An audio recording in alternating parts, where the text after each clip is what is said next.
माझं शालेय शिक्षण पूर्ण झाल्यानंतर नोकरीच्या निमित्ताने मी पुण्यामध्ये एका खाजगी कंपनीमध्ये नोकरीला लागलो आणि सुट्टीच्या दिवशी म्हणून फिरण्यासाठी गुलटेकडी मार्केट यार्डमध्ये गेलो. तर तिथं मला शेवग्याच्या शेंगा विक्रीसाठी आलेल्या पाहायला मिळाल्या आणि चौकशी केली असता समजलं की ह्या तामिळनाडू राज्यामधून इथे विक्रीसाठी ट्रकचे ट्रक भरून शेंगा येतात.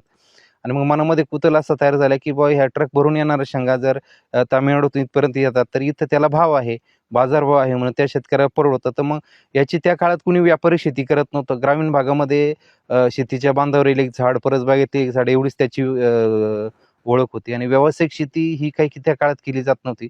पण तामिळनाडूतला शेतकरी याची व्यावसायिक शेती करत होता आणि म्हणून तिकडं आकर्षण तयार झालं. आकर्षण तयार झाल्यानंतर मी पुढील माहिती घेतली आणि त्याच्या अभ्यासासाठी तामिळनाडूमध्ये गेलो. तामिळनाडूमध्ये गेल्यानंतर समजलं की इकडे खूप मोठ्या प्रमाणावर याची व्यावसायिक शेती होते आणि शेती झाल्यानंतर मुख्यतः कोरडवाहूमध्ये हे पीक येतं.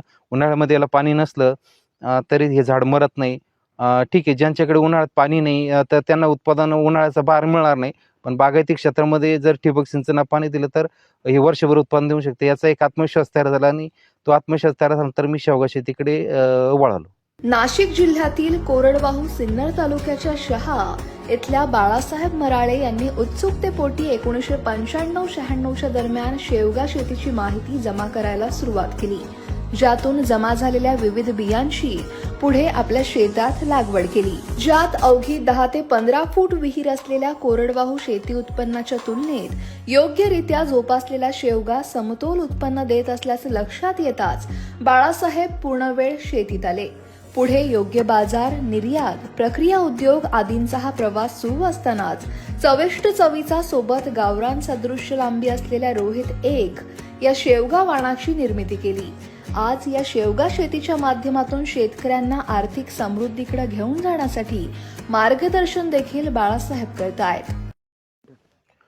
आज 25 वर्ष शेवगा शेतीमधून मला झाले, काम करून झालेले आहे. या 25 वर्षाच्या कालखंडामध्ये आम्ही कोरडवाहू भागातला शेतकरी जो पारंपरिक शेती करतो आहे, सोयाबीन असेल, मका असेल किंवा कापूस असेल, तर या शेतकऱ्याला त्यातून जे मिळणारं उत्पन्न त्यापेक्षा अधिक उत्पादन कसं मिळेल यासाठी आम्ही काम करतो आहे. त्यानंतर मधला एक शेतकरी की ज्याच्याकडे 8 महिने पाणी आहे, उन्हाळ्यामध्ये पाणी नाही, त्या शेतकऱ्याकडे सुद्धा शेवगा लागवड करून त्याचं उत्पादन पारंपरिक पिकापेक्षा कसं वाढवता येईल यावरती आम्ही काम करतोय. आणि जो थोडासा समृद्ध झालेला शेतकरी आहे की ज्याच्याकडे 12 पाणी आहे, ठिबक सिंचन का होईना पाण्याची व्यवस्था आहे, तर असं एक शेतकऱ्याचं उत्पादन चांगल्या गुणवत्तेचं घेऊन त्याची निर्यात पण कशी करता येईल, त्याची मार्केटिंग कसं करता येईल, म्हणजे शेतीची उत्पादकता कशी वाढवता येईल यावरती आमचं आजही पण काम चालू आहे. आणि या तिन्ही वर्गांना आम्ही मार्गदर्शन करतो. म्हणजे जो कोरडवाहू शेतकरी त्याला पण, ज्यांच्याकडे 8 महिने पाणी आहे त्याला पण उत्पादन कसं वाढेल आणि ज्याच्याकडे 12 महिने पाणी आहे, ठिबक सिंचन, अशावरती आमचं काम चालू आहे. आणि त्यासाठी मग त्या अनुषंगाने आम्ही शेतकऱ्यांना सगळ्यांना मार्गदर्शन करतो. त्याच्याकडे उपलब्ध काय साधन सामुग्री याचा अभ्यास करून आम्ही त्यांना त्या पद्धतीने वैयक्तिक मार्गदर्शन करतो आणि शेतीची उत्पादकता वाढवणं हा त्या पाठिंब्याचा उद्देश आहे. अगदी शेतीच्या बांधावर झाडं लावून सुद्धा त्यापासून उत्पादन मिळवणं आणि सर्वात महत्त्वाचं की शेतकऱ्याला वर्षभर जे आहे दररोज काहीतरी उत्पन्न मिळालं पाहिजे. 8 दिवसाला त्याच्या हातात पैसा आला पाहिजे. शेवगा असं हे पीक आहे सलग 7 ते 8 महिने उत्पादन देतं. दर आठवड्याला त्याच्या हातामध्ये शेंगा विकून किमान जर नाही म्हटलं ते 10,000 रुपये दर आठवड्याला मिळतात. 1 महिन्याचा विचार केला तर 40,000 रुपये त्याच्या हातामध्ये सर्वसाधारण शेतकऱ्याच्या हातामध्ये मिळतात. आणि यावर आमचं काम चालू आहे. आता गुणवत्ता वाढवणं हा तर सर्वात महत्त्वाचं आहे. ॲव्हरेज वाढवणं हे दोन्ही जर गोष्टीवरती आमचं शेतकऱ्यांना सतत मार्गदर्शन करण्याचं आमच्या अनुभवातून काम आजपर्यंत चालू ठेवलेलं आहे.